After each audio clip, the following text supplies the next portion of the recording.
নমস্কার।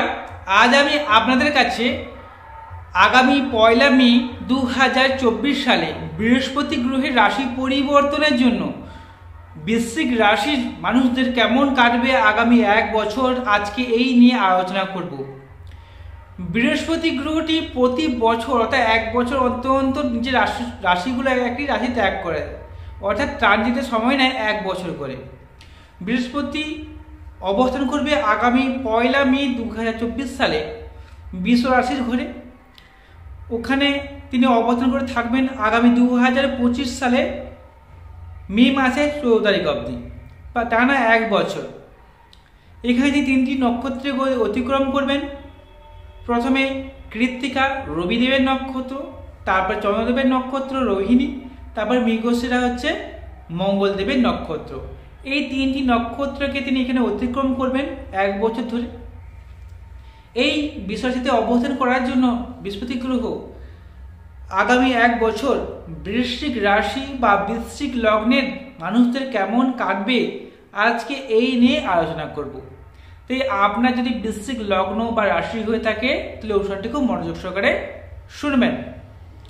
বৃহস্পতি গ্রহ সর্ববৃহৎ গ্রহ এবং বৃহস্পতি গ্রহটি পরিবেশের উপরে, জীবকুলের উপরে তার ভূমিকা সব থেকে বেশি থাকে। এমনকি রাশিচক্রে বৃহস্পতি গ্রহের গুরুত্ব সর্বাধিক দেওয়া হয়েছে। আজকে এই নিয়ে আলোচনা করব। নমস্কার, আমি অ্যাস্ট্রোলজার প্রণবাচার্য। আপনারা দেখছেন অ্যাস্ট্রোলজার বেঙ্গলি। এই চ্যানেলে আপনাদের সকলকে স্বাগত জানাই। আপনারা নতুন হয়ে থাকলে চ্যানেলটিকে সাবস্ক্রাইব করবেন, বেল চিহ্ন টিপবেন, অল নোটিফিকেশনে ক্লিক করে দেবেন। এর ফলে আমার প্রত্যেকটি ভিডিও আপলোড করা মাত্রই আপনারা সবার আগে নোটিফিকেশনটি পেয়ে যাবেন। এছাড়া আপনারা যদি আমার কাছে জন্মছক পেতে চান তাহলে মোবাইল নাম্বার রয়েছে, এই মোবাইল নাম্বারে যোগাযোগ করবেন। শুরু করছি মূল আলোচনায়। বৃশ্চিক লগ্ন সাপেক্ষে বৃহস্পতি গ্রহটি দ্বিতীয় পতি এবং পঞ্চম পতি, তার অবস্থান ঘটতে চলেছে আগামী 1 মে 2024 সালে সপ্তম ভাবে অর্থাৎ বৃষ রাশির ঘরে। দ্বিতীয় পতি পঞ্চম পতি হওয়ার জন্য বৃশ্চিক লগ্ন বা রাশির জন্য বৃহস্পতি গ্রহটি অত্যন্ত শুভ একটি গ্রহ বলে মনে করা হয়। এর অবস্থান করছে সপ্তম ভাব, সপ্তম ভাবকে কেন্দ্রভাব বলা হয়ে থাকে। এর ফলে আপনাদের কি হবে, ব্যবসা বাণিজ্যে উন্নতি হবে। আপনি যে ব্যবসা করুন না কেন, যৌথ ব্যবসা কিংবা একা নিজের ব্যবসা যদি করে, সেই ব্যবসায় উন্নতি, ব্যবসা ক্ষেত্রে শ্রীবৃদ্ধি হওয়া, একাধিক ব্যবসার সঙ্গে যুক্ত হওয়া। এমনকি যারা গয়না সোনা গয়নার ব্যবসা করেন, যারা গ্রহরত্নের ব্যবসা করেন, যারা মুদিখানার দোকান করেন, যারা দশকর্মার ভাণ্ডার করে, যারা কথা বেচে খান, এর জন্য সময়টা খুব পারফেক্ট বলা যেতে পারে। বৃহস্পতি গ্রহটি দ্বিতীয় পতি সপ্তমভাবে থাকার জন্য এই সময় আপনাকে সেভিংস করবে, বাড়াবে, এমনকি টাকা পয়সা জমাতে পারবেন। আপনি আপনার কথা বেচে যারা খান, যে সকল বৃশ্চিক লগ্নের মানুষেরা কথা বেচে খান অর্থাৎ কথাকে বিক্রি করে যারা খান, দালালি করেন, সময়টা খুব ভালো, কারণ সপ্তমে রয়েছে দ্বিতীয় পতি। অতএব কথার মাধ্যমে অর্থ রোজগার অর্থাৎ ব্যবসা থেকে বেশি ইন্ডিকেশন দেখাচ্ছে। ব্যবসায় অবশ্যই উন্নতি হওয়ার, বৃদ্ধি হওয়ার সময়টা খুব ভালো। শ্বশুরবাড়ির সঙ্গে সুসম্পর্ক বৃদ্ধি হবে। এছাড়া যে সকল বৃশ্চিক লগ্ন বা বৃশ্চিক রাশির মানুষেরা বহুদিন ধরে বিবাহের চেষ্টা করছেন, আপনি মহিলা হতে পারেন বা পুরুষ হতে পারেন, বিয়ে হচ্ছে না, বিয়ে ভেঙে যাচ্ছে, এই সময় বিবাহ হওয়ার একটা দারুণ সুযোগ দেখতে পাচ্ছি। প্রেম থেকে বিবাহ হওয়া অথবা সম্বন্ধ বিবাহ অর্থাৎ দেখাশোনা করে বিবাহ, উভয় ক্ষেত্রেই ভালো। প্রেম করে বিবাহের জন্য সময়টা ভালো বা ভালো বলতে পারি, আবার সম্বন্ধ বিবাহ অর্থাৎ দেখাশোনা করে যে বিয়ে হয়, সেটাও উভয় ক্ষেত্রে এই 1 বছরের মধ্যে বিবাহের সম্ভাবনা বেশি রয়েছে বৃশ্চিক লগ্নের মানুষদের।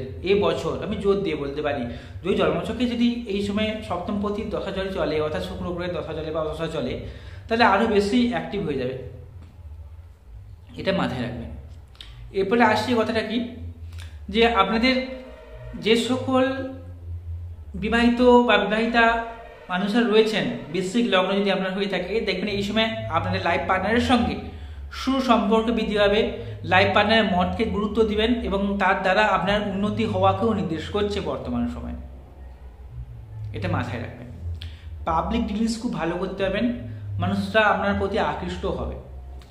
বৃহস্পতি গ্রহটি আবার আমাদের পঞ্চমপতিও বটে। পঞ্চমপতি সপ্তমে থাকার জন্য আপনার বুদ্ধিমত্তার বিকাশ ঘটবে কোথায়? ব্যবসা বাণিজ্যে। আপনার ট্যালেন্টের বিকাশ ঘটবে।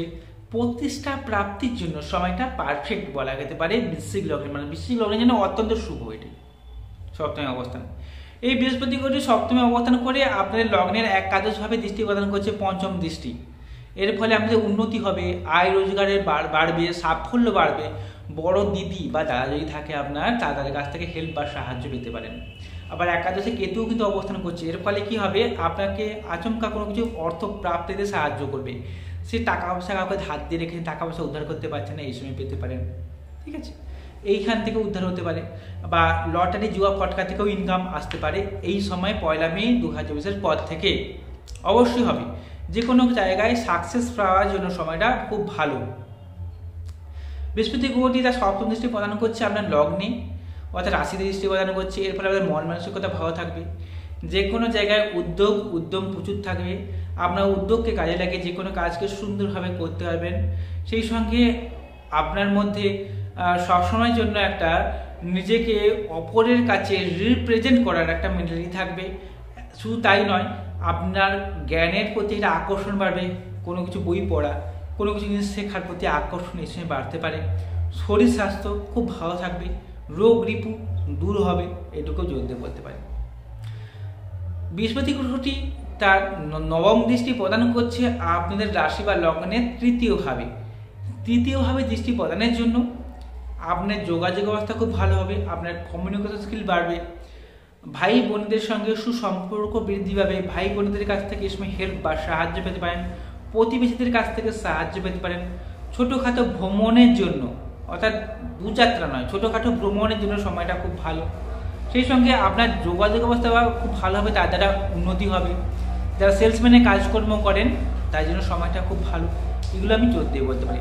তবে আমি যে ভালো ভালো কথাগুলো বললাম, এই কথাগুলো তখনই মিলবে যদি আপনার লগ্ন সাপেক্ষে বৃহস্পতি গ্রহটি যদি কেন্দ্রকোণে অবস্থান করে থাকে, ডিগ্রিগতভাবে ভালো বলাবল পেয়ে থাকে এবং বর্তমান সময়ে কোনো শুভ গ্রহের দশা বা অন্তর্দশা যদি চলে এবং সেই সঙ্গে বৃহস্পতি গ্রহ যদি পীড়িত না থাকে, অর্থাৎ রাহু কেতু কিংবা রবি দ্বারা দগ্ধ যদি না হয়, তাহলে আমি যে ভালো ভালো কথাগুলো বললাম সেই সকল ভালো ভালো কথাগুলো আপনার জীবনের সঙ্গে অতি অবশ্যই মিলবে। এটা আমি জোর দিয়ে বলতে পারি। তাই অতি অবশ্যই আপনারা আপনাদের জন্মছক বা ত্রিকুষ্টিকে বিচার বিশ্লেষণ করাবেন। আপনারা যদি আমাকে জন্মছক বিচার করা চান তাহলে মোবাইল নাম্বার রয়েছে, এই মোবাইল নাম্বারে যোগাযোগ করবেন। যদি অনুষ্ঠানটি ভালো লেগে থাকে চ্যানেলটিকে সাবস্ক্রাইব করবেন। নমস্কার, সবাই ভালো থাকুন, সুস্থ থাকুন।